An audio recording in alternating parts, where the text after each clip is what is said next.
Hello, I'm Keith Kelly. I'm proud to introduce the Paul Anderson story, Anderson's Mission. It's a documentary exploring the robust life and accomplishments of a man who traveled the seemingly broken world at the dawn of the 20th century and his attempts to heal it. Paul Anderson preserved the thoughts of hundreds using the YMCA Publishing House in a time when cultural leaders, authors, philosophers, and thinkers were executed and expelled from the newly formed Soviet Union. Father Sergei Bulgakov, a prominent Russian Christian thinker, wrote about Paul Anderson. It is you who has been the guardian angel of Russian exiles and their culture. In a time when our values, love for freedom that the United States provides, and national identity are challenged, we take you on a journey with a life filled with patriotism, intrigue, endless courage, and unstoppable passion. Paul Anderson left an imprint on history. Through Anderson's mission, we can preserve his story. Москва. На центральный аэродром встречать гостей прибыли митрополит Крутицкий и Коломенский Николай. Более 8000 километров пути совершили делегаты благополучно и в добром здравии. С чувством братской во Христе любви встречали гостей представители Русской Православной Церкви. В составе делегации доктор Павел Андерсен. Это был первый визит заокеанских христиан к Русской Православной Церкви. Митрополит Николай выразил уверенность, что визит гостей послужит началом дружеских связей между христианами Советского Союза и Соединенных Штатов Америки.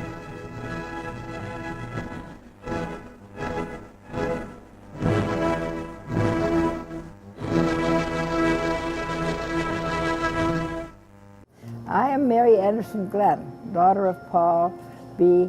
Anderson. This will be sort of a documentary that will be a hidden piece of history, how the YMCA of the USA helped to preserve the history, the lives of Russian people and their culture through many, many years in post-World War I era. About 160 Russian intellectuals who were so threatening to the regime of Vladimir Lenin and the Bolsheviks that in 1922, Lenin arranged for them to be physically expelled from Russia. They were met by the YMCA, the American YMCA, became their unofficial sponsors and helped them adapt to their new homelands, but more importantly, to continue their work, spread their ideas, and publish those ideas so that they could continue to be influential. Андерсон человек, который помог создать издательство «Имка Пресс». А «Имка» — это ведь огромная часть, совершенно замечательная часть русской культуры в изгнании, ну и в целом русской культуры.